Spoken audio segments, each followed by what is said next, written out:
Everybody, this is Perch, and I get asked about other comic channels pretty often. Although usually the questions are around more the culture war channels as opposed to the kind of the straight up comic channels. So this question's nice. It's about just comics channels. So let's get to it. It says, "Sup Perch? I was wondering what you thought about channels like Comicstorian and Comics Explained.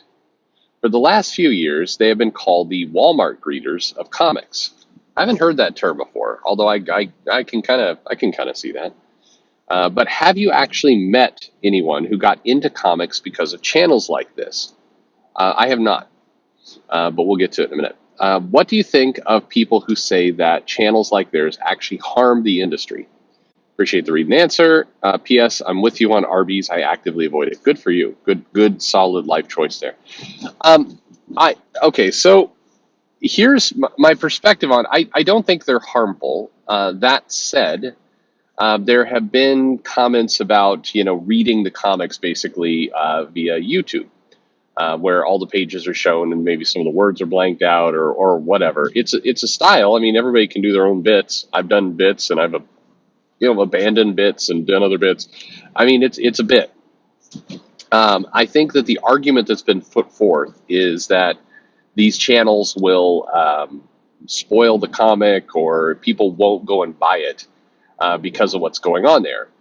And I think in the grand scheme of things, look, when you've got various pirate sites and you don't even need to download anything. There's this read free comics, and it's just got all the comics up there. And as long as you're willing to put up with a bunch of ads, you can read the comic for yourself, all of them, far more than what those channels do.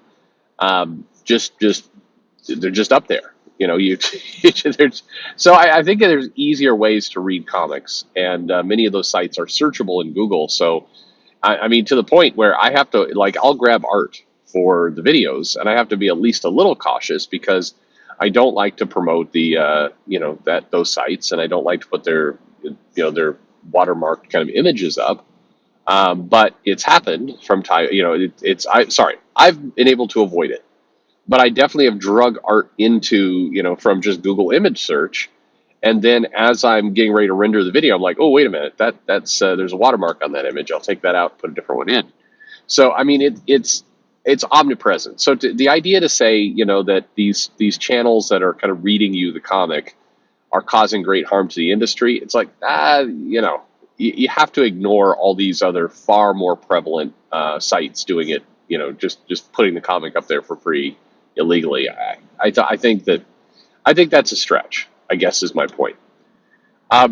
Now, on the other hand, do I think these channels are actually bringing in new readers to comics? And not really. It's my experience in many cases the big hits and the push of those channels tend to be more along the lines of either people who are already into comics, kind of looking to connect with geek culture and are actively steering away from the absolute trash fire that is Twitter and the conversations that go on with comics there. But at the same time, I think people who watch, say, Doctor Strange and are curious about who's this Reed Richards guy because they've never seen it, they would probably wind up finding a video from who is the Fantastic Four explained, and then who are the Illuminati? What are these incursion things? Sorry.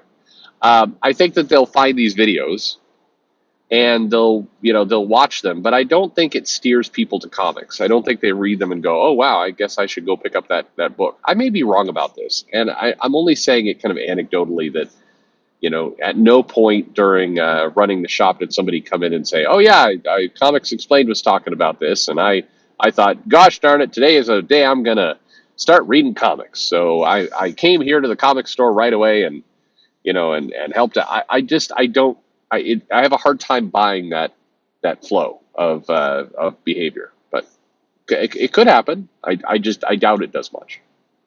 I think the better question to ask in all this is, what is true, I think, with Comicstorian and Comics Explained is that why isn't this what Marvel and DC are doing with their social media presence? Like, if you look at this, take one of them, take Comics Explained. Why not? And why isn't that just the Marvel account?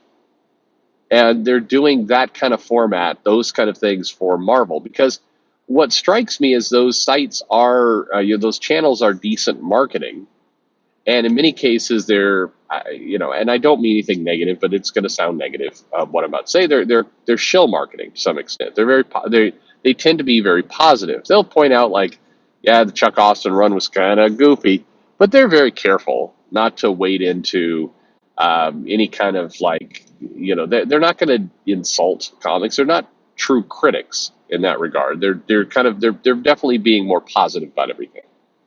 And hey, as a greeter into comics, it's fine. But you do start to wonder if you're Marvel, if you're DC, if you're Image, and you need a social media presence, you need a channel, you need all these things. Why in the world are you not looking at, say, Comicstorian and saying, hey guys, do that. Just do what that guy does. Make the channel feel like that. Go through the comics and be the, in those words, the Walmart greeter for Marvel. If you watch that channel, it's the Marvel and DC efforts, and even Images. I mean, they're like, this channel's way more subscribers than Image. Why? It shouldn't. By no stretch of the imagination should it.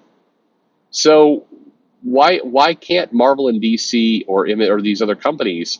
I mean, hell, if you're Boom, if you're Vault, if you're I have no idea, Mad Cave, Dynamite, like, you should basically get your pad of paper out, go to Comicstorian and say, all right, what are they doing? I need to do this. Or if you have some cash, go to one of those two guys and say, hey, I'm buying you. Now, if you're Mad Cave, you don't have the money to buy those two. I'm sure they're very happy with their independent status and the money they're making off YouTube. But if you're Marvel, DC, potentially Image, yeah, you could just buy those guys. You could. Why not just buy them and say, you're my social media now?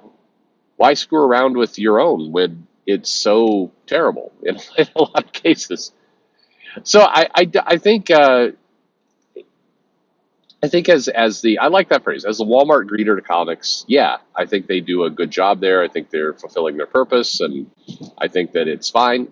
But what I do think is missing, I think it's doing a good job kind of curating a nice community of comics, I guess the best way to put it, to people who are not wanting to get involved in any kind of cultural war. They just want to pick up a comic every now and then, kind of know what's going on. When they go to the movies, they want to be a little bit more informed. They want to have comic discussions or hear from people talking about comics without feeling like they're having to grapple with really tough issues or be super cringy or any of that kind of stuff. It's benign comic conversation. And there's a definite, very positive, good place for that. And so I think that's useful. I have nothing against those channels. I think they serve a purpose and they're good. They're not channels that do anything for me. In large part because I read comics myself and have for quite a long time. So I find this stuff pretty remedial in a lot of cases. It's just not interesting. But you need content like that out there so that people who are kind of casually involved in comics have a connection, have something to get to without having to worry about accidentally following the wrong person on Twitter and getting blocked by everybody, or learning that they didn't realize they're a Nazi, but hey, they are. It's kind of stuff like that's the kind of stuff that I think turns people away pretty aggressively from comics. And I think a lot of the channels, if I'm being honest with it, is probably do more to take people out of the hobby than not. Hopefully not this channel, but maybe. I don't know. I talk about things that are unpleasant from time to time, so I'm sure that doesn't help.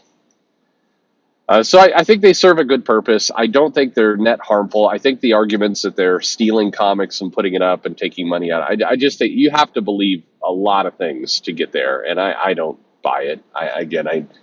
I have a hard time believing somebody who's really interested in comics is going to be like, I want to read this comic, but I don't want to have to pay for it. So what I'm going to do is go to YouTube and click on Comicstorian and have that person read the comic to me. And that's how I'm going to get out of paying Marvel any money. I don't know. There's far better, far easier ways. Anyway, yeah, there you go. That's all I've got to say about that. So there you have it. All right. Thanks for listening.